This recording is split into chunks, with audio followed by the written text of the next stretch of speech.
The Isle of Man is a British Crown dependency, and it's a 33 by 13 mile island, roughly equidistant from England, Ireland and Scotland.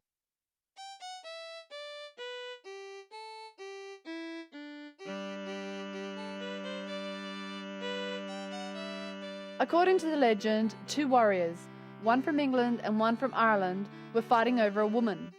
The Irish one, angrily, took a chunk of Irish land and threw it at his competitor, but it fell short, landing in the middle of the sea. That chunk became the Isle of Man. We reached the island with a short, cheap flight from Liverpool. It takes just 45 minutes to cross the sea that separates it from England. John and Miriam are our hosts on the island. John is an amateur bike racer and a huge fan of extreme sports. Miriam is originally from Mexico, and now, after having lived in many places around the world, she's recently moved to the island, and she's our first source of information. Well, the Isle of Man is a British Crown dependency. Yes. It is not part of the UK, but it has the Lord of Man, which is the highest authority of the island, is actually the Queen of England. Right. So, but they have their own currency, their own government, and their own laws. So they're pretty independent. The island was a popular vacation place for people from the UK from the end of the 19th century until a few decades ago. Now it's mostly home to the offshore financial services industry. The Parliament of the Isle of Man often takes into consideration the laws that are passed in the UK, if they can be beneficial for the island. Therefore, most of the laws are the same, but some are not. This sign means that the national speed limit applies. And if you look at what the national speed limit is, there is no national speed limit. So, from here on in, you can go as fast as you like. First of all, this happens just outside the towns and villages. And obviously this doesn't mean that you're entirely allowed to do what you want. The police are only concerned that people behave reasonably, regardless of their speed. On the island, we also meet Antonella and Chris. Chris is a local, but Antonella moved here from Venezuela for an English language tuition program. I was like, wow, the Isle of Man, I don't know anything about that little place I saw on the map. Let's Google Isle of Man. Okay, Google Isle of Man, TT races, TT. Like, honestly, like the first 100 pages were TT, and all I could see was motorbikes and, you know, motorcycles and bikes and, oh, where am I going? What Antonella says is true. All motorbike fans all over the world know this place. And this is because the TT race is the most important road race event in the world. It's the Mecca of road racing.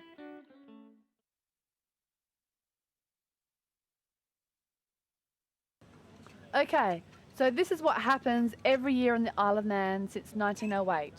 They organise a motorbike competition called the TT race, where TT stands for Tourist Trophy. The race doesn't take place on a closed track, but on public roads. They close the access to these roads, which become the circuit, for about 37 miles in total. The course starts in Douglas, the capital, and it goes through a number of villages along the western side, all the way up to Ramsey in the north, and then back along the mountain road. Riders don't all go together on the course. It's a timed competition with a staggered start for safety reasons, and they just race against the clock.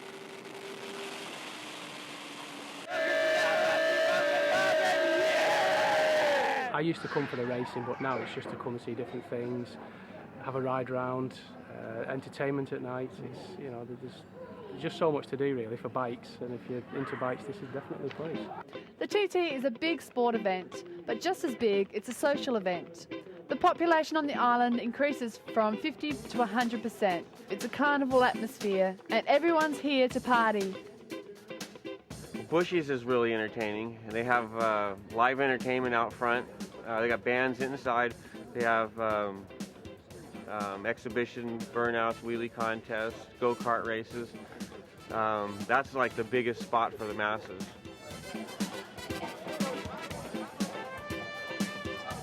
With a unique background of what once was a solid line of hotel and holiday resorts, Bushy's Tent is a reference spot for a lot of attractions and entertainment.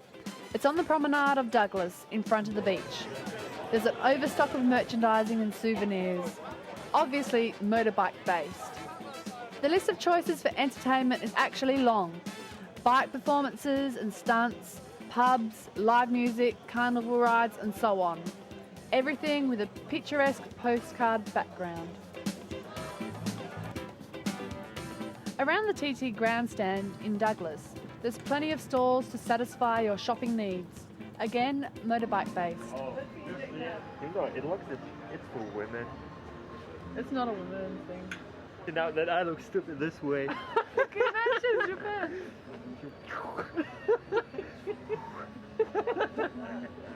It's sweet, isn't it? Take it. Oh! That is heavy. Very heavy. Put it on. You have to get undressed, like, you know what I mean? The what? Have you undressed? Yeah, shoes off, pants off. Yeah. Yeah, you want it. That's one. Behind there, if you want. No problem. Sort it out.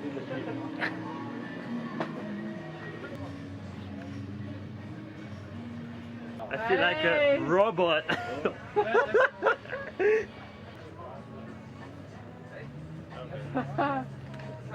You sell a lot of these things here because they're pretty expensive. You just hang around and Well, think of. well, they're not really expensive, you know, compared to some helmets or suits that are out there on the market. Yeah, they are actually. This Scott Leathers is one of the best you can get. Yeah. Right, the Nitro helmet. Right, we do a big range of it. Right, all different colours, and we are one of the cheapest. In fact, we are the cheapest on the island. Yeah. Full hip protection here, knee protection, slider. Yeah. Shoulders, elbows, back support, right? Full back plate with a hump, right? But when you do, or if you do, slide down the road, stop you from breaking your back actually. Okay. Yeah, that is what the design for the hump is for. Yep. Like this one is like 750. £750, right? Retail, you're gonna pay £1,200 for it in the shop. And this is mad cow disease leather. No, it's not. No, it is cow though. Yeah. In the afternoon, there'll be a live concert at Bushy's tent. They're called Loaded, a band from the UK which will perform twice this week here in the tent.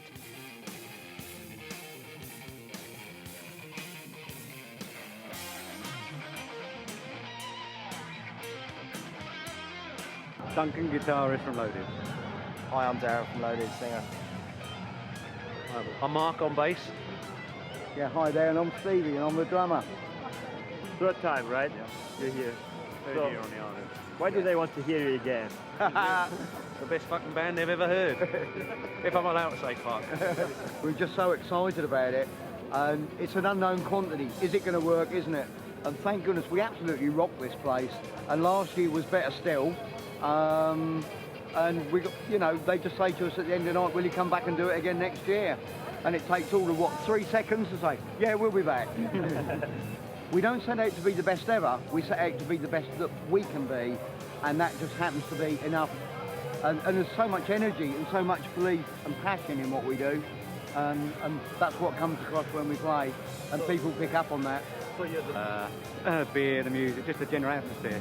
A real buzz. Strip joints, when they're open. Any pub in Essex, Suffolk, we did London. Mainly biker events, biker rallies and things like that. Welcome to the Isle of Man, we're here. Normally it's Noddy Holder. Oh look, you know, you look like Noddy Holder. Sometimes it's Robert Plant. Well, a couple of years ago we were walking down the prom at night. We finished playing and it was like 1 o'clock in the morning.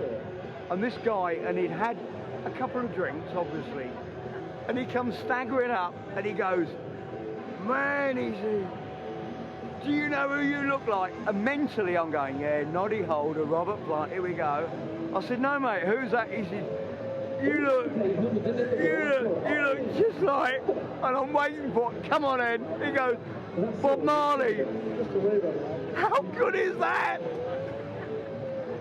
Oh dear, but he was having a great TT, wasn't he? You know, if he thinks I look like Bob Marley, I'd love to be in his world just for 2 minutes, you know. I mean, it's lovely in there, isn't it?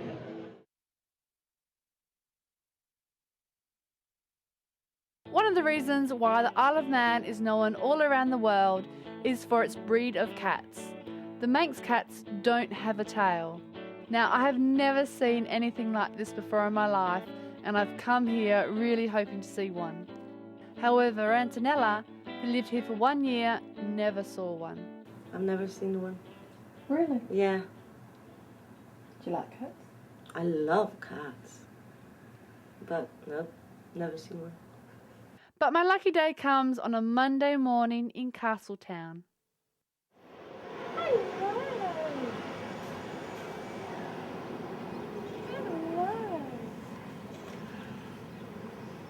It has no tail, cat. Normally you go shh, but you can't. Hey, come here. I can't believe I'm here, petting one. We haven't seen one the whole time we've been here. And we've just kind of been walking down the road and we stumbled across one, so it's finally good to see it. Hey, aren't you beautiful? At this point, I'm more curious and I want to know more about this cat. My local friend Chris tells me a bit more about the Manx cat. In the biblical story, the great flood came. Noah was there bringing the animals in 2 by 2, and the Manx cats had a tail at that point, but they were the last 2 in because they were just in not a hurry at all. And that was the story. Shut the door on their tails and cut their tails off. Yeah, that was mine story as well. Sorry. I don't know why. And that's just, like I say, I don't think it's true, but it could be. It fits the attitude. Fits perfectly, yeah. Miriam is another cat lover, and she takes me to the Man Cat Sanctuary, a place where they have hundreds of cats, including some Manx ones. Cat over here. Who's the no tail? Hey. The Man Cat Sanctuary is a must-see for cat lovers. It's a cat heaven. They have water to drink from the fountains, carpets to scratch all day, and volunteers to stroke them and pick up after them. The owners and volunteers take care of them and keep the place in perfect order. Among the 100+ cats they have, there are a number of Manx cats. The length of the tail of a Manx cat varies, from no tail at all to little bumps and half-length tails. She'll go straight up onto your shoulder.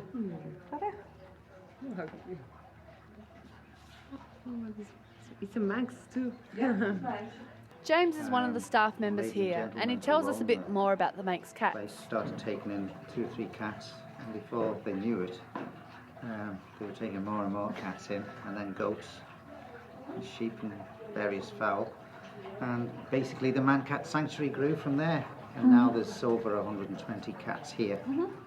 And Kelly, of course, is the famous Manx cat. Manx cat. She's the most famous cat in the world, Kelly, because she's the most photographed Manx cat in the world. And what makes the Manx cat so special? Obviously the no tail.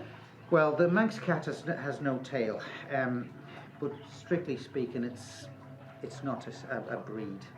It is a genetic deformity. Okay. And it's a deformity that still exists to this day on the Isle of Man because it's such a small place. It's not been bred out. But there are places in the world that do specifically breed this Manx cat as such. We don't really recommend it because Manx cats tend to be, quite a few of them tend to be prone to bowel disorders. Okay. It's not strictly a proper breed as such, but it's got the Isle of Man famous because of it. Okay. So the theory that on Noah's Ark, when the cats, these were the last cats to board the Ark, and the door slammed shut and the tail was cut off. That is. There's quite a few theories. There's quite a few theories actually, and the other theory, of course, is that it was crossed with a rabbit. Okay. But, there's quite a few cattail theories on it. But basically, as I say, it's really a deformity, really. Okay. It's a big property where they also keep birds, horses, and lots of other animals. Feels wonderful.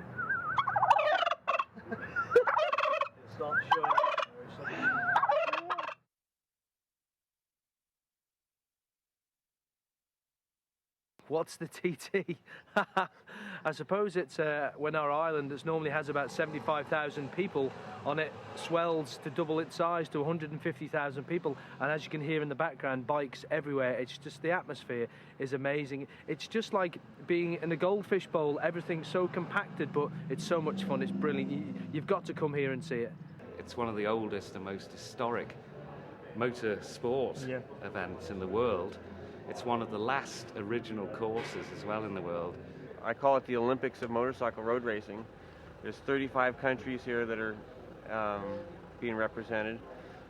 Everybody's basically fast, but it takes 3 to 10 to whatever, how many years to actually put in, learn the course, learn the whole thing. And it's the challenge for a motorcyclist, and the fans like to see that. It's perhaps not as sanitized as the track motorcycling is now. It is just a challenge. Tony, John's neighbour, takes Daniel for a cruise on the roads of the TT course with his fancy Caterham roadster car. From the scenic point of view, it's a stunning course. It's a great way to explore the island, weaving through the countryside, the towns, villages and mountains. However, if you're riding with Tony, don't expect a leisurely Sunday stroll. There are several bike categories and races, including sidecars.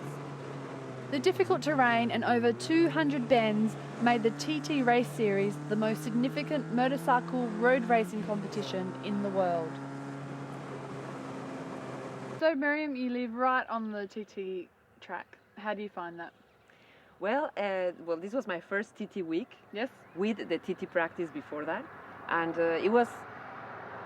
Well, it's very noisy for one thing, so you have to really. It's difficult to sleep sometimes, as you can hear. Yes.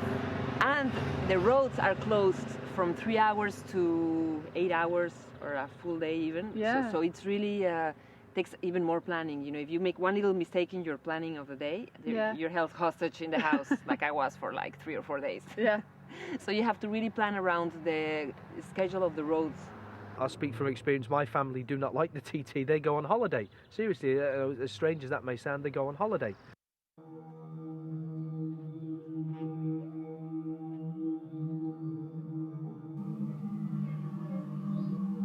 Who we got coming in now? It is Guy Martin. He was going that quick. He was pulling the rabbits out of the hedge as well. He's been on form this week. We might be able to get a word with him. Here's Jon Maiden, the Japanese guy. It's really unbelievable that the TT riders go at 120 to 150 and even 190 miles per hour here on these roads. It is the ultimate challenge. You speak to any rider when you come over here, you can wander around the grandstand, talk to them at the paddock, and they will tell you this is the ultimate challenge.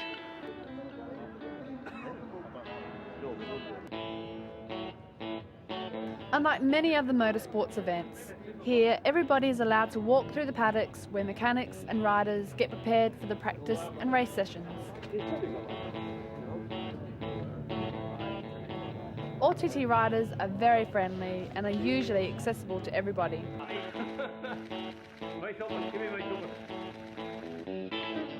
They look like a mobile fruit salad at the moment, don't they? Because last year we had blue and red, and we've had a change of scenery this year. We thought a change is as good as the rest, so we've added a bit of yellow. And the biggest sponsor of the team is Robinson Concrete, and that is the colour scheme that they have on the side of the concrete mixers. So that's what we've gone with, really. So you care about the colour, or you don't? No, not at all. It doesn't worry me at all, the colour scheme. No, just as long as the bikes are right and they've got the right bits of kit on them, it doesn't really worry me. They could be pink or they could be leopard skin. It won't really worry me. Main attraction then is to come and win a TT. That's the biggest race of them all. So yeah, I've been coming here since 1997. You know, as I say, the TT's it's a pretty special place. You know, for racing, it's completely different than anything else. So obviously, it's not a mass start. You're just riding against the clock. So I think the way the racing is unique, and the track as well. There's nowhere else like it in the world. Besides the big sponsored teams, there are a number of self-sponsored teams or amateur riders who have come to fulfill the dream of a lifetime. They do this solely for the passion and for the buzz of participating in one of the most historical and dangerous road race bikes events. Riders come from all over the globe. Subculture Racing, Team San Francisco. You're in charge of your own roller coaster and you go really fast. Chiamo Bonetti Stefano, Abbiamo incominciato col nostro team a fare delle gare in salita in Italia, su strada. Che ti aspetti quest'anno? Di arrivare nei primi 15, dai. Qua ci vuole anche un po' il pilota, non solo moto. Cioè anche con una moto non la superbike puoi fare un bel risultato. It's the place to be, really. There's nowhere else in the world I'd rather be for that 2 weeks, certainly.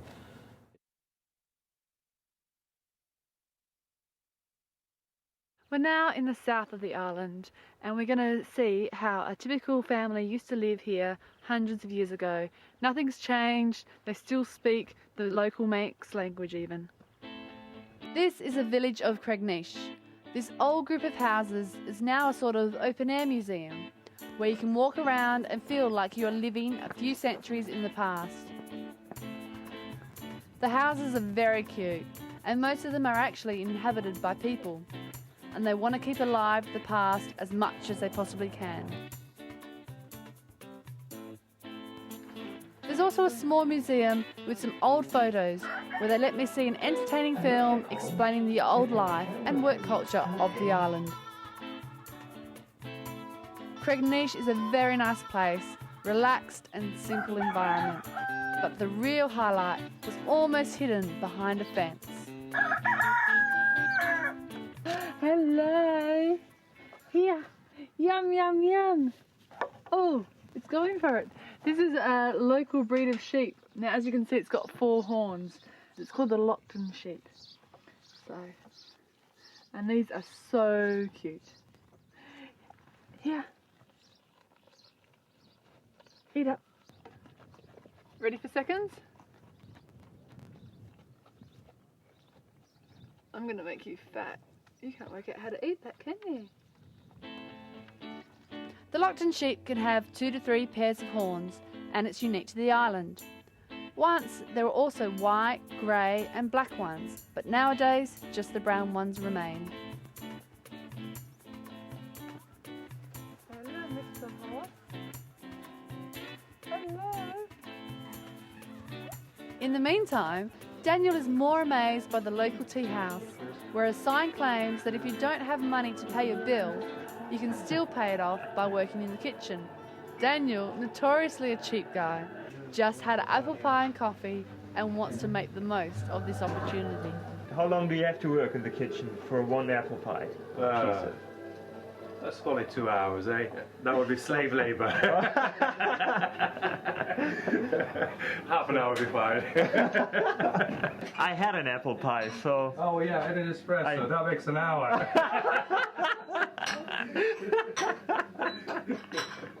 There you go.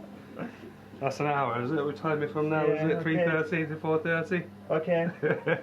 I'll show you how to work the dishwasher. Yeah, I know. She does it by hand, wouldn't it? Yeah, the old way. The old way. The old way. Come on then. Oh, then it's just 30 minutes, like. Should have the water there. I'll give you a scrub. Okay. The Isle of Man has a lot to offer from the scenic point of view, and it's a little overlooked during TT week because the masses come just for the race event.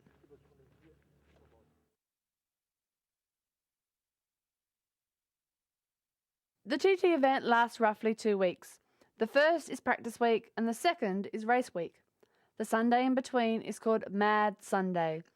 The main attraction is a mountain section where for 13 miles all traffic runs one way and with no speed limit, so everybody can be a TT superstar for the day, riding out the track in race-like conditions. So did you race on Mad Sunday? Did you go out? One lap. One lap? One lap, yeah. One lap, get back here, get drunk. There's so many people out on Mad Sunday, it's frightening. Yeah. It's a case It's of not go them out. people that you're following, it's them ones coming up your ass, isn't it? You do a lap. That's how I did. You come back into Douglas. You buy the I Survived Mad Sunday t-shirt. Yeah. You park the bike up. You go to the pub. Just do one lap. As long as you do one lap on Mad Sunday, that's enough. Yeah. That's enough. Well, it is for me anyway. Like. Yeah, you're old. Because the nutters that come, I'm not that old. I'm only 42. Thank you.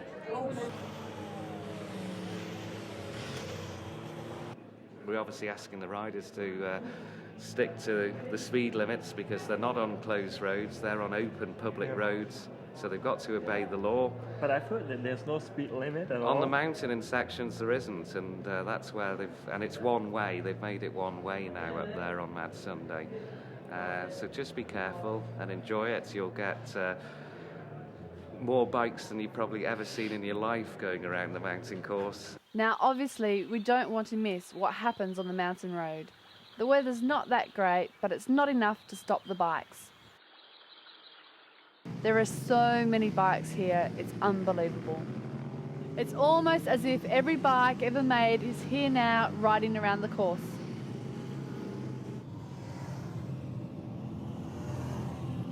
This is what it looks like driving on the mountain road. Bikes scream past, pushed to their limits.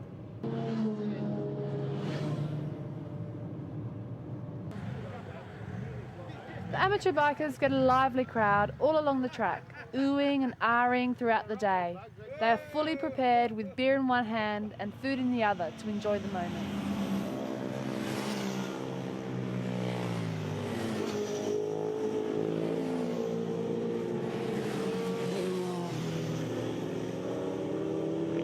It's the fans' day. It's their chance to get out there on the course and act sensibly, but do a lap on Mad Sunday, which in itself is world famous as well. It's a culture. It's a way of life during the TT to go around the island on Mad Sunday. John is mounting a camcorder on his bike. Like any bike freak here, he's not going to miss the opportunity to ride a lap, and he's going to film it on tape for us. And he's not going alone. If you get pulled, if you've got a camera on your tank, they can use that camera in court against you. And if that camera's showing your speedo, you're next. You ain't got no cat in hell's chance. You know what I mean? So you do not put a camera showing a speedo. But I don't speed. What are you doing? Well, I'm going for a ride with John. Yeah? Having a nice fast lap. Are you going to do the circuit or? I have no idea. He's going to take you for a ride. Yeah. How does it feel to have that on? In comparison It's to heavy. It's heavy. It's heavier than the one I had before. Yeah? And it's bigger. I Yeah. feel like I Feels could strong. fit like 2 times into it.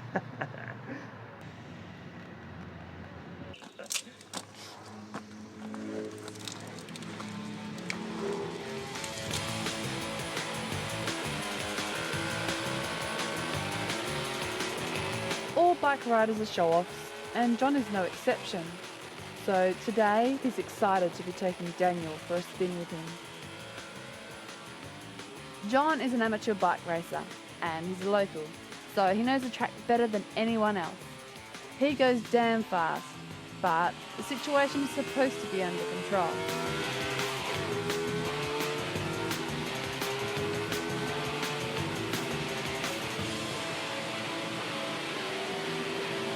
To take full advantage of the one-way road system today, John rides fast, really fast. I wouldn't go.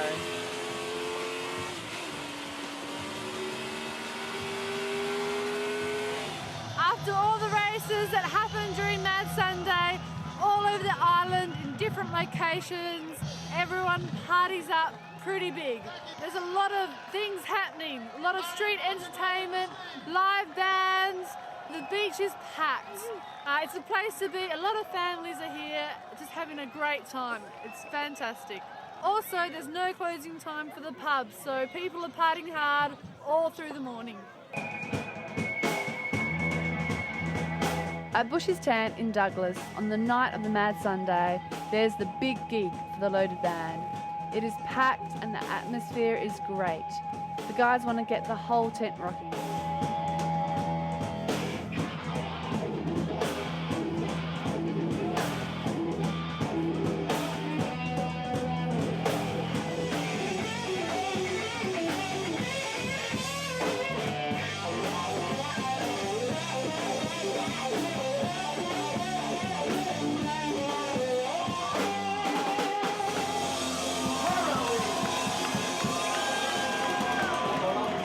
At a certain point, totally unexpected, a local policeman makes his way through the crowd towards the stage. Inspector Brady, sir, I shall call you. Hello, pussies!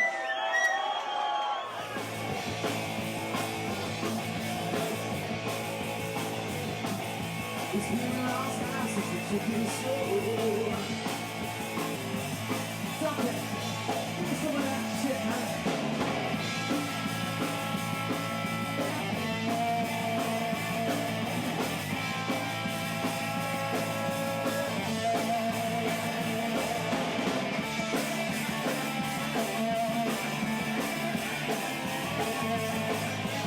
I said you get security, and that's one person. You're so famous.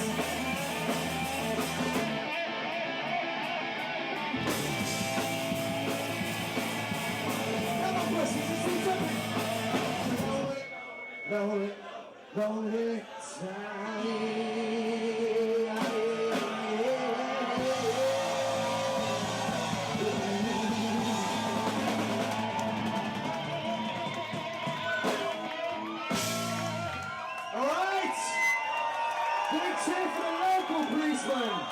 The best day of the Isle of Man.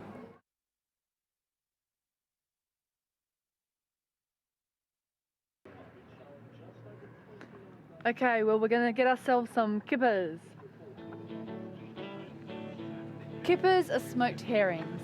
It's an old traditional food from the island since the late 1800s, and we can't miss it.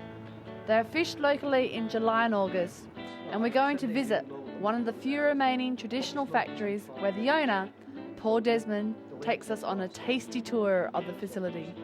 Welcome to the Isle of Man. I'm Paul Desmond, and this is Moore's Traditional Cures. Yeah, so what I'll do is now, I'll put these floors down, and I'll have to go under that and then pick them out. Can we watch you do that? You can if you want, yeah. Okay, excellent. Oh, that's my head. That's how you don't do it. Don't do it like that.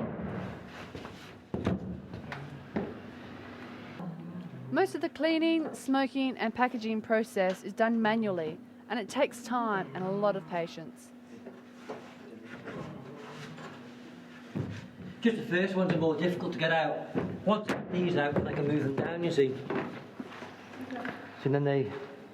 Put them on here. Yeah, like that. As soon as you get a bit of gold colour on the back, and you can see like the oil. See the oil? It's just see the bits of oil on the bottom. Yeah, it's starting to drip off. See there, look. There. Yeah. So they're just done. You see, that's the oil. Now you could directly eat them. Yeah, you could eat them now. It's still a bit they're warm, but what I've done is let the fires go down, shut the doors to starve the fires of oxygen. Lift the hatches, put the floors down, and there's not much smoke in there now. Do they smell good? Yeah. Smells fantastic. Paul goes personally to check the doneness of the fish and constantly switches positions in order to ensure an even smoking. The smoking step alone lasts about 8 hours. It's a long working day here. So they all get done at different times. It's just you don't want them too dark. Yeah. You don't want them too light. You can even order kippers online. They will ship their products overseas to the UK and all over the world. 2 whole fish each. Paul, like a lot of Manx people, has a lot of things to say and likes to talk. We entertain ourselves speaking with him for a while. When it's time to go, obviously we get ourselves a good amount of kipper and we leave kipper happy.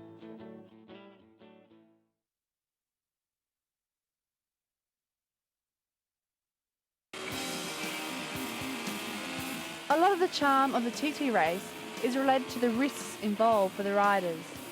It's actually amazing looking at these crazy people zipping at even 190 miles per hour between houses and villages on tiny and bumpy roads. You will do wheelies, you will stand up. It's a high-speed motocross. It's not smooth, but it's really fast. There's 10 places where you do 180 if your bike will do it. You know, you want it to be sort of one split second, your eyes off the road, and that's it. You could be in a curb or in a house, or you know, anything could go wrong. So that's it. It's not just how dangerous the course is. It's how long it is. It's trying to keep your mind focused for that length of time to keep going. That's the thing. A road race like this is completely different from racing on a track. On a track, there are safety measures which just can't be implemented here. There are solid brick walls, houses, gates, telephone booths. Therefore, a small mistake here can easily cost your life. And sometimes it does. We hit this crude reality pretty hard on our first night on the island. Talking at a restaurant with our friends, we learned that Joachim Carlson, a Swedish rider, died in a practice lap the day before. We felt personally involved since Joachim was one of our contacts, and prior to coming to the island, we spoke to him a few times to arrange an interview. His team, Iceman TT, sadly packed away to Sweden, still during the practice week. Anything is dangerous. You're on two wheels, whether it be two wheels, whether it be a sidecar with three wheels, it's inherently dangerous. Accidents can and will happen. There's nothing you can do about it. I've lost a lot of good friends from it, but you know, I could walk here now and go to my car and be ran over. I mean, what can you do about that? You can't. It happens. The only form of protection which is provided in case of an accident is some padding they place on the most sensitive spots, like wall edges, poles, and some sharp turns. Check this out! Ugh, this is so hard, it's unbelievable.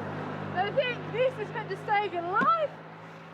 It's like this really thick bundles of hay that are so tightly compressed that it's like hitting another wall. It's just rock hard, it's rock solid.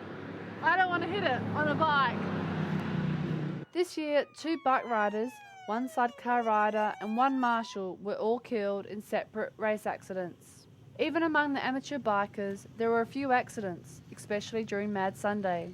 It's not unusual to see evidence of some minor accidents while driving around the course.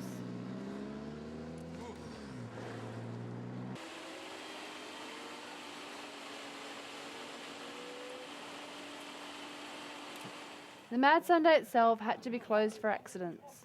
Our friends on the island told us that this is not uncommon at all.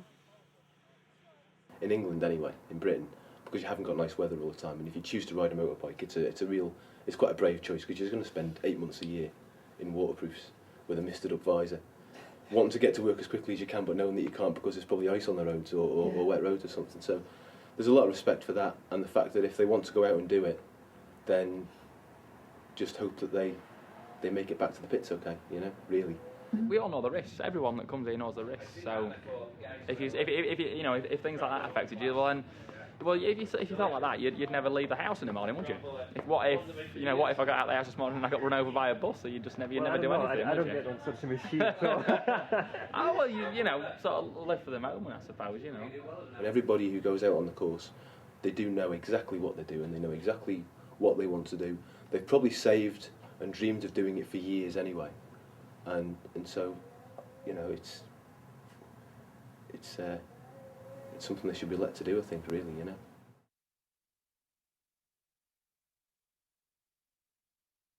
The government on the Isle of Man is a parliament called the Tynwald. They claim it's the oldest continuous parliament in the world, since it's been running for over 1,000 years. This sometimes means that nobody ever bothers to review outdated medieval laws, which are technically still legitimate. They just remain on paper, forgotten about, in some corner of the government's archive room. Just think, not too long ago, the European Court of Human Rights put the hard word on them to change their laws about birching and sodomy. There's an archaic law that still exists today on the island. It states that if a Scotsman is on the shore wearing a kilt, that technically and legally it's okay for a Manxman to shoot him. So today we're going to try out this law. I don't have a Scotsman, but I do have Daniel, who looks like a Scotsman.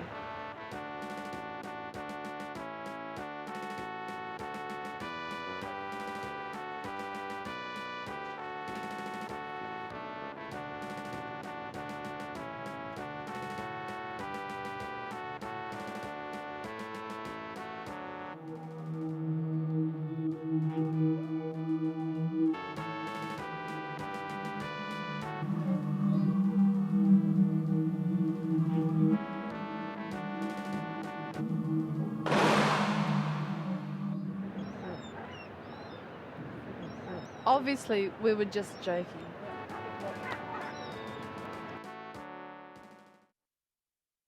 The famous and omnipresent symbol of the island is a triskelion. Its 3 legs joined together by the hips. Here you find it literally everywhere, on houses, flags, shopping bags, car plates and tattoos. The history of the symbol is even older than the Tynwald Parliament, appearing in many early cultures a few centuries before Christ. In particular, the island of Sicily has a very similar symbol. We share the flag, or share the basic kind of flag with Sicily, but it actually comes from there. And the Manx originally were from the Mediterranean, that whole area, and they were forced, I think it was by the Romans, were forced further and further north as the Norman conquest moved on and on and on. And that's how the kind of flag originally kind of ended up as a Manx thing. Well, the national meaning for it is whichever way you throw me, I will stand, which I think it kind of ties in with the whole thing of the continuous parliament. How many people on the island know about the meaning of this symbol? Daniel went on a hunt to find out. What's the meaning of the symbol of the Isle of Man, the 3 legs? The 3 legs of man.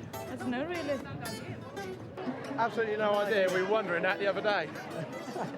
Most of the answers were correct, which is... Whichever way you throw me, I will stand. Whichever way you push me, I will not fall. You can throw us wherever you want to, but we'll always land on 1 leg. Other answers were... Don't throw me, I'll come back. So when you get drunk, you've got an extra leg to stand on. Yeah. Come on, just your 3rd leg, you know. Oh, 3 legs.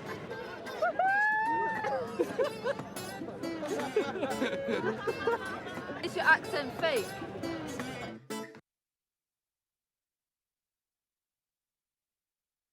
Such a big event requires a massive organisation to ensure the safety of everybody. All this would not be possible without the volunteers. Every year, thousands of people are volunteering for the TT race, of which about 1,200 work as race marshals, which is those people standing by the circuit, making sure everything works okay. Main role is the safety of the riders, Okay. and also to keep an eye on the public, that they don't go in the wrong places in the firing line. I'm Val Robbins and I've been marshalling here for 6 years. I'm Andy Landecker, I'm a doctor and I'm here since 6 years now. Ian Harrison. I'm Kenny Hall. I've marshalled for 46 years and never missed a TT race. On and off, I've marshalled for about 20 years.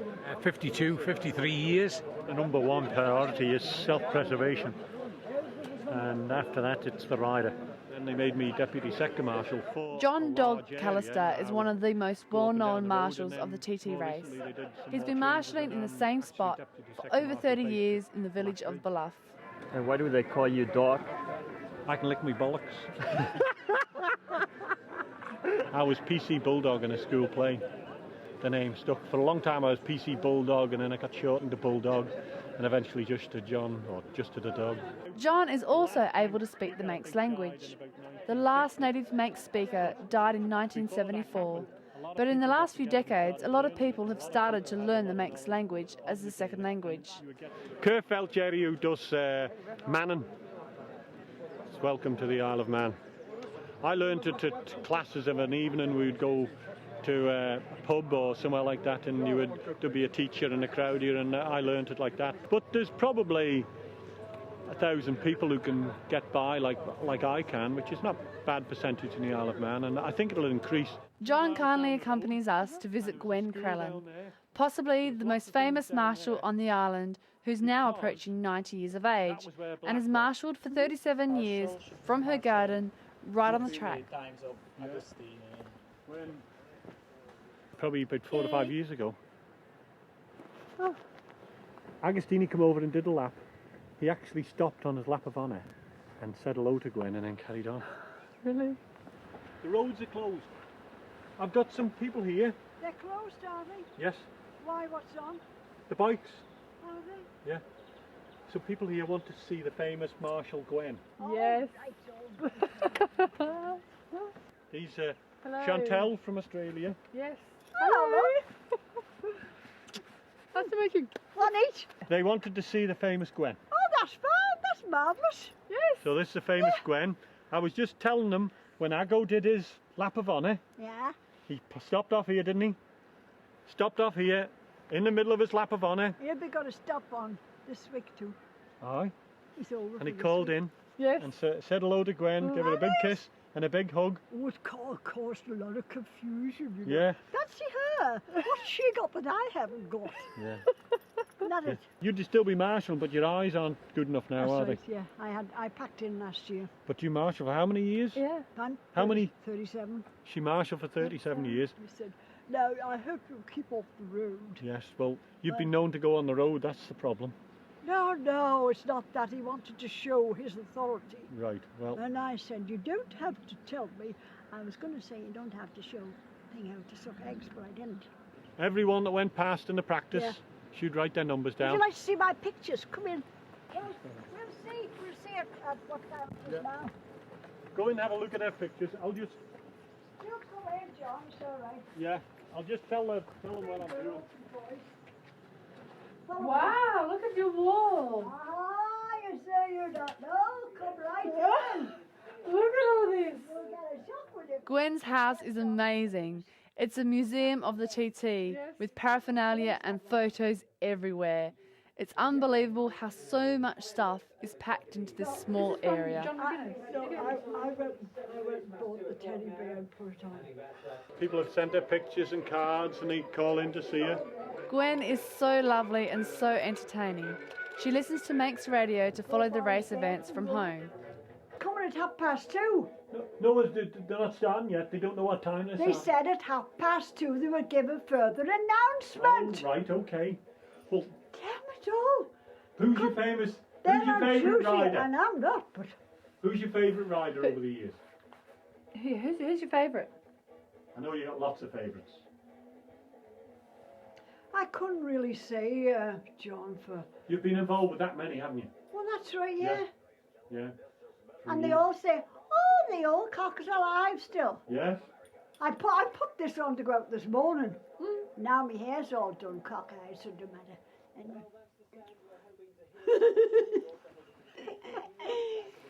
She treats me like her granddaughter, offering me homemade cookies and a cup of tea. I so want to take her home with me. Since 1975. Which one should I have? Did you make these? No, not them. You made this? Yeah. Well, then I have to have one of these. Since 1975. They're Leave me to quite think about that, palatable. and we'll head off to Glen Helen and see if those umbrellas are still up.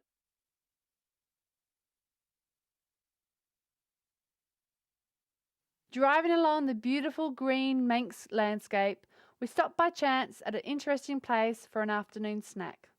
Welcome to the Isle of Man. I hope you enjoy your stay here and that you enjoy the TT races and TTTs. I haven't had that for so long. That's Okay, what I'm this having. is a must here. Yeah, Isn't that it's right? very English. It's very English. Very English. Very English, isn't it? Mushroom jam. That is a drop scone. Oh, pike, Which is a bit like a pike. It's done on a flat surface. Yes, it's very British. The same. yeah. You know, we have strawberries and cream and things like that. Cream gâteaux. We sample a lot of food here. They have the best homemade cakes, jams and teas at the cheapest prices. All the food here is made by the congregation for the TT event. We've only been here. This is our sixth. Yeah. Sixth, yeah. That's right. And we have bikers that come back year after year, that have come the whole of the 12 years. You know, they always come. How did you hear of it? We just drove past. We saw it and these boys actually thought it was a pub. Oh dear me. So they came back to get some whiskey. And you were disappointed. No, actually, I thought it was a private run bar. And it was so sweet that everything homemade, TT race. That's right. So you thought we were had our own still, making our own whiskey. Right.